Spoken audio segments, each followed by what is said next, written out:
Michelle Obama.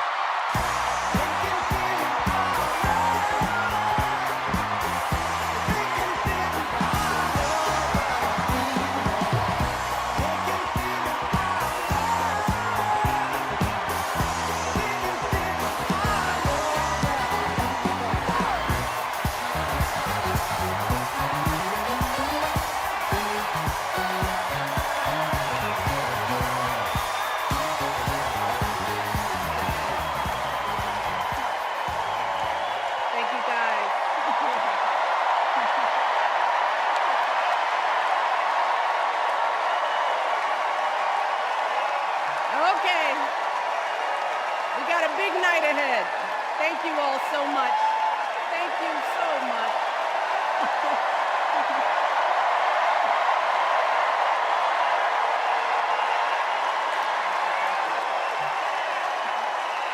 Okay. Hey. Hello, Chicago. Yeah. All right.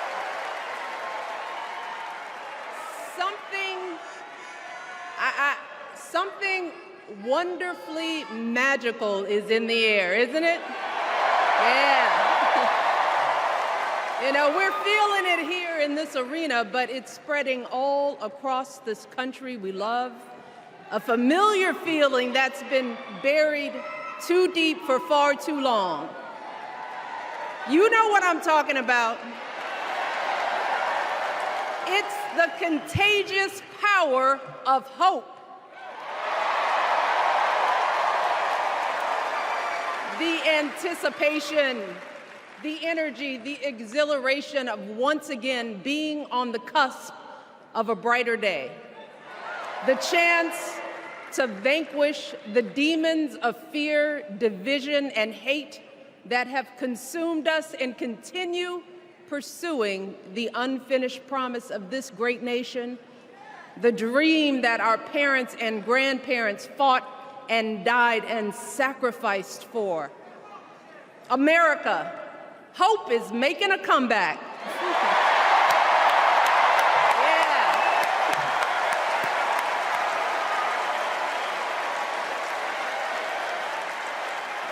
But to be honest, I am realizing that until recently, I have mourned the dimming of that hope. And maybe you've experienced the same feelings, that deep pit in my stomach, a palpable sense of dread about the future. And for me, that mourning has also been mixed with my own personal grief.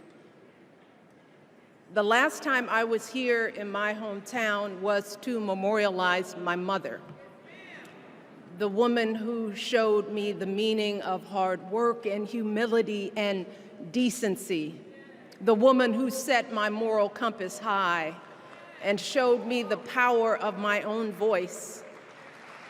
Folks,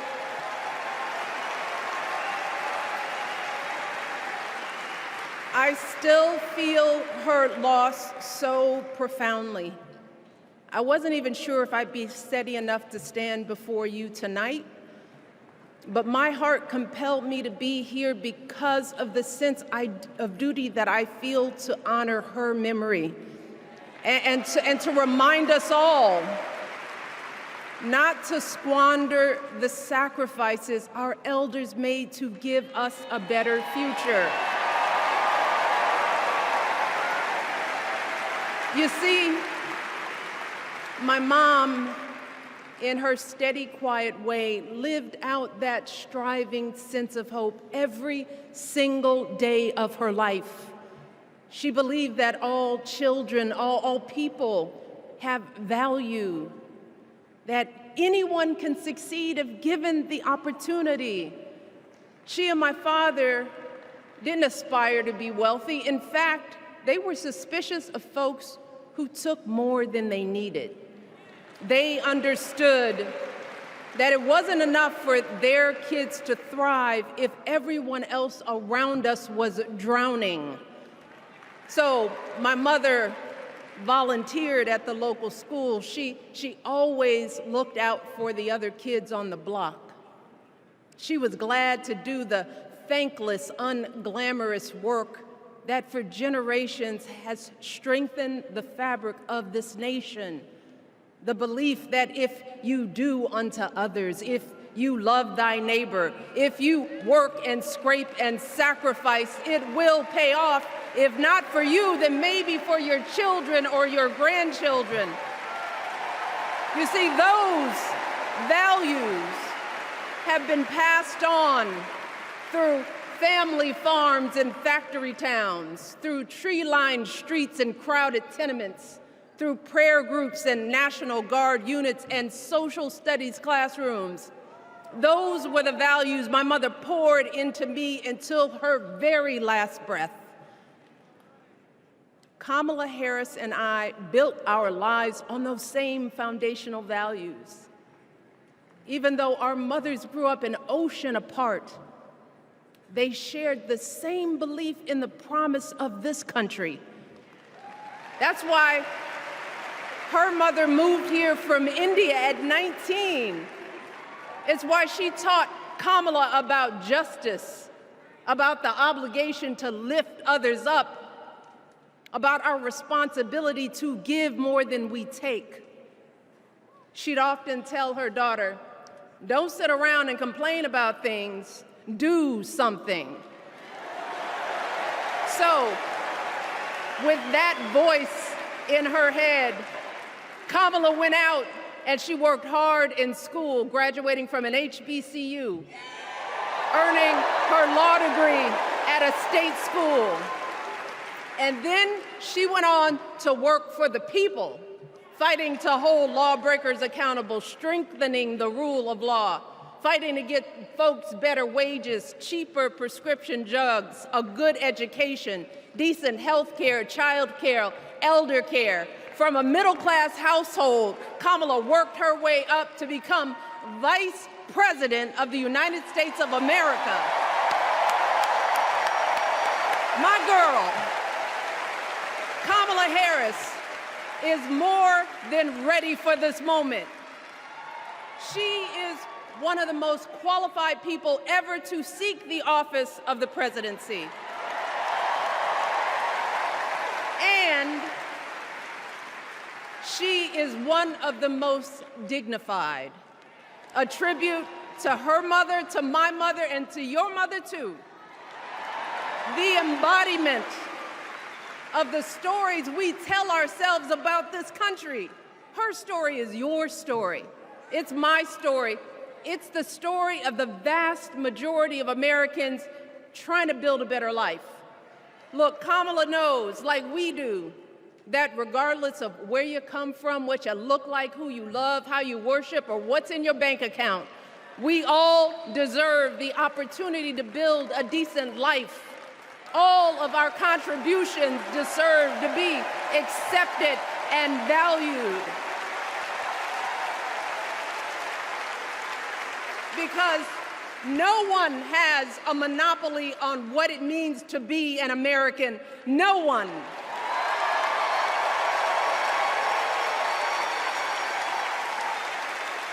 Kamala has shown her allegiance to this nation, not by spewing anger and bitterness, but by living a life of service and always pushing the doors of opportunity open to others. She understands that most of us will never be afforded the grace of failing forward. We will never benefit from the affirmative action of generational wealth.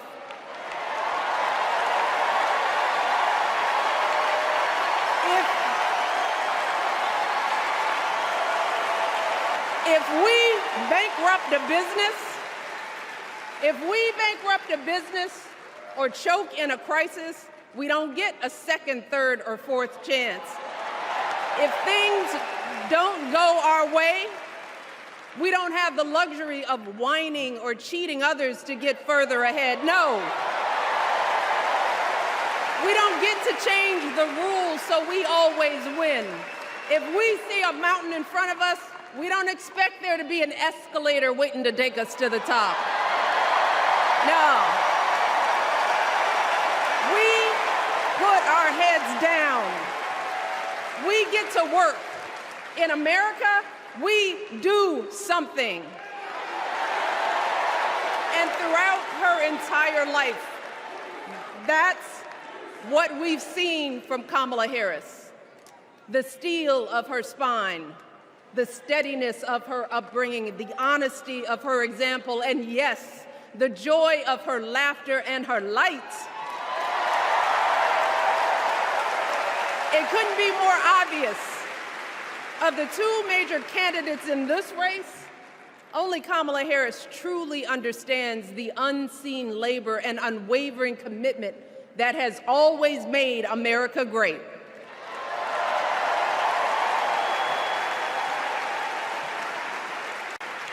Now, unfortunately, we know what comes next. We know folks are going to do everything they can to distort her truth. My husband and I sadly know a little something about this. For years, Donald Trump did everything in his power to try to make people fear us. See, his limited, narrow view of the world made him feel threatened by the existence of two hardworking, highly educated, successful people who happen to be black.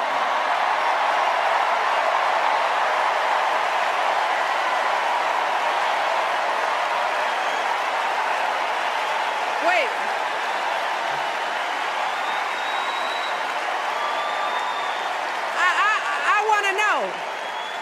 I want to know. Who's going to tell him that the job he's currently seeking might just be one of those black jobs?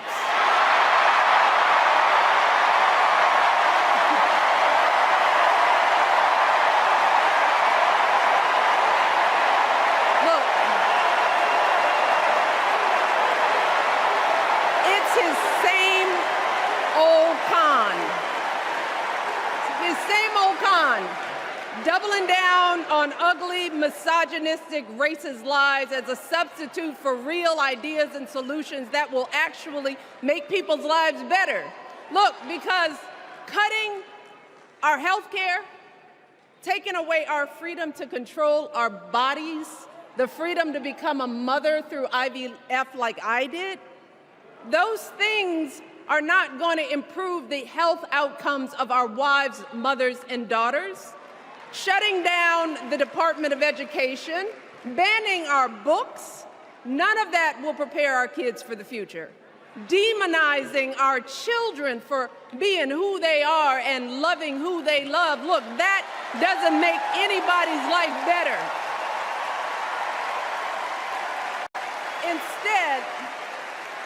Instead, it only makes us small. And let me tell you this, going small is never the answer. Going small is the opposite of what we teach our kids. Going small is petty, it's unhealthy, and quite frankly, it's unpresidential.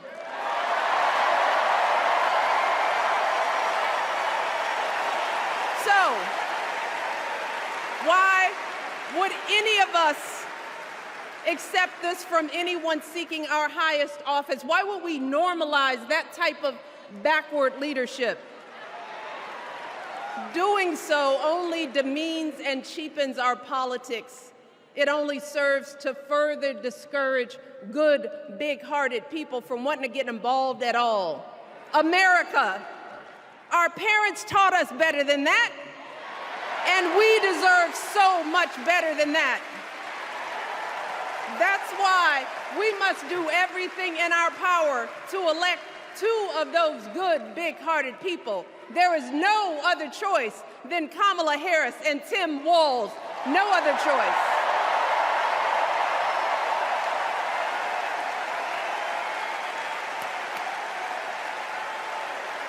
But as we embrace this renewed sense of hope, let us not forget the despair we have felt. let us not forget what we are up against. Yes, Kamala and Tim are doing great now. We're loving it. They're packing arenas across the country. Folks are energized. We are feeling good. But remember, there are still so many people who are desperate for a different outcome, who are ready to question and criticize every move Kamala makes, who are eager to spread those lies, who don't want to vote for a woman, who will continue to prioritize building their wealth over ensuring that everyone has enough. So no matter how good we feel tonight or tomorrow or the next day, this is going to be an uphill battle. So folks, we cannot be our own worst enemies. No. See, because the minute something goes wrong, the minute a lie takes hold, folks, we cannot start wringing our hands. We cannot get a Goldilocks complex about whether everything is just right. And we cannot indulge our anxieties about whether this country will elect someone like Kamala instead of doing everything we can to get someone like Kamala elected.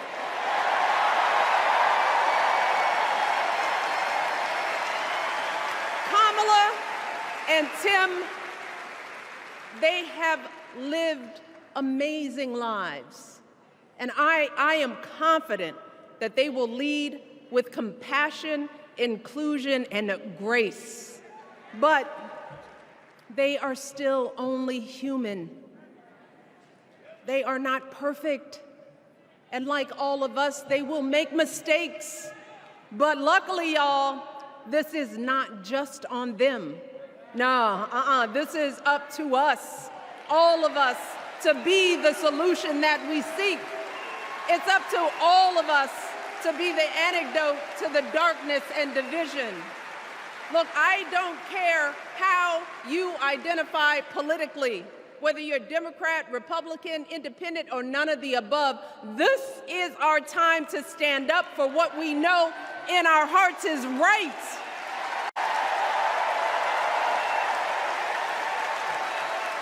To stand up, not just for our basic freedoms, but for decency and humanity, for basic respect, dignity, and empathy, for the values at the very foundation of this democracy. It's up to us to remember what Kamala's mother told her. Don't just sit around and complain, do something. So if they lie about her, and they will, we've got to do something. If we see a bad poll, and we will, we got to put down that phone and do something. If we start feeling tired, if we start feeling that dread creeping back in, we got to pick ourselves up, throw water on our face, and what? We only have 2.5 months, y'all, to get this done. Only 11 weeks to make sure every single person we know is registered and has a voting plan. So we cannot afford for anyone America to sit on their hands and wait to be called. Don't complain if no one from the campaign has specifically reached out to you to ask you for your support. There is simply no time for that kind of foolishness. You know what you need to do. So, consider this to be your official ask. Michelle Obama is asking you, no, I'm telling y'all to do something.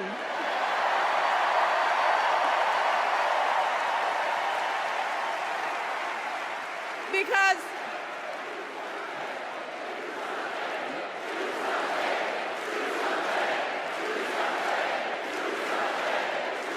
you all, this election is going to be close. In some states, just a handful, listen to me, a handful of votes in every precinct could decide the winner. So we need to vote in numbers that erase any doubt. We need to overwhelm any effort to suppress us. Our fate is in our hands. In 77 days, we have the power to turn our country away from the fear, division, and smallness of the past. We have the power to marry our hope with our action. We have the power to pay forward the love, sweat, and sacrifice of our mothers and fathers and all those who came before us. We did it before, y'all, and we sure can do it again. Let us work like our lives depend on it. And let us keep moving our country forward and go higher, yes, always higher than we've ever gone before as we elect the next President and Vice President of the United States, Kamala Harris and Tim Walz. Thank you all. God bless.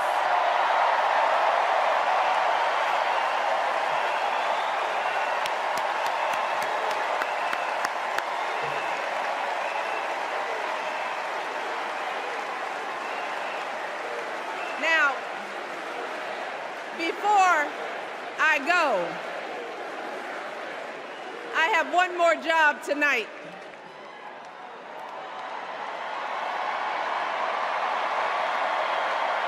Yeah, one more job.